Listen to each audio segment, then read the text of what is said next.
Laban ni Manny Pacquiao kay Mario Barrios, ang pinakadihadong laban sa kanyang karera. Pacman, sinabing palagi siyang nagbibigay ng sorpresa sa bawat laban. At panalo ni Manny Pacquiao kay Mario Barrios, pwede na bang maging basihan para ideklarang the greatest boxer of all time, si Manny Pacquiao? 3 araw bago ang laban, ay nananatili pa rin heavy underdog si Manny Pacquiao kontra Mario Barrios. Sa bagong inilabas na nga na betting odds ay plus 270 si Manny Pacquiao at negative 380 naman si Barrios. Mas nahigitan pa nito ang odds ng labanan ni Manny Pacquiao si Oscar De La Hoya noong taong 2008. Nasa plus 140 si Manny Pacquiao noon, samantalang negative 170 naman si Oscar De La Hoya. Noong panahon ng Pacquiao De La Hoya fight ay wala ring naniniwala kay Manny. Ultimong mga kapwa Pilipino ay nababahala sa desisyon na ginawa ni Pacquiao na labanan si Oscar De La Hoya. Sino ba naman kasi ang mag-aakala na ang isang featherweight fighter ay tatalunin ang welterweight boxer? At wala pa ni isang boksingero ang sumubok maliban sa Pacman.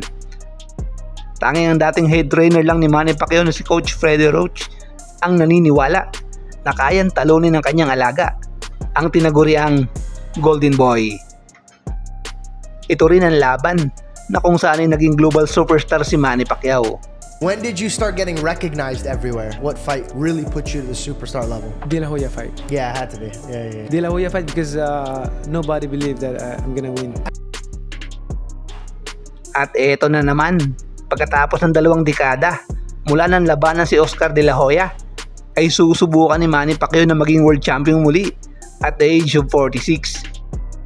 Pero sa pagkakataong ito ay mas maraming nababahala at ang iba nga ay natatakot na baka kung anong hindi magandang mangyari sa living legend na si Manny Pacquiao. 4 years inactivity, 46 years old, tapos lalabanan ng mas batang kampiyon na mas matangkad pa kay Antonio Margarito. Yan ang mga karamihang komento ng nasa boxing community. Pero hindi rin naman nila inaalis na magawa ni Pacquiao ang mga bagay na imposible dahil nagawa niya na ito dati. Sa kabilang banda ay kumpiyansang sinabi ni Manny Pacquiao na palagi naman siya nagbibigay ng sorpresa sa bawat laban niya at ang pagiging underdog sa laban ay nagbibigay sa kanya ng extra motivation. Claim that you are the underdog. There's so many fights that I had. I am an underdog and I brought surprises to them. Some surprises. Yes, some surprise. You want to tell us a little bit, or you want to wait for Saturday? Manny Pacquiao always brings surprises.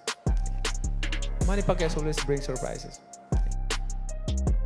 Nasabi ko kanina, ang panalo ni Manny Pacquiao kay Mario Barrios ay matibay na basihan para ideklarang the greatest boxer of all time, si Manny Pacquiao.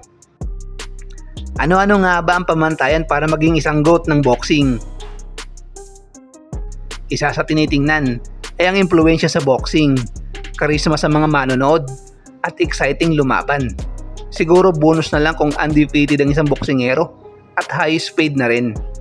Si Muhammad Ali ang tinitingnan ngayon na the greatest boxer of all time dahil meron siyang katangian na mga nabanggit. Pero kung pagbabasihan ng naging impluwensya ni Manny Pacquiao sa mundo ng boxing, ay di hamak na angat si Manny Pacquiao kumpara sa nagawa ni Muhammad Ali. Dito ay iisa-isahin natin yan. Si Manny Pacquiao nagpakilala sa mababang dibisyon na kung dati ay hindi pinapansin dahil tanging ang upper weight class lang ang sikat ng mga panahong yun.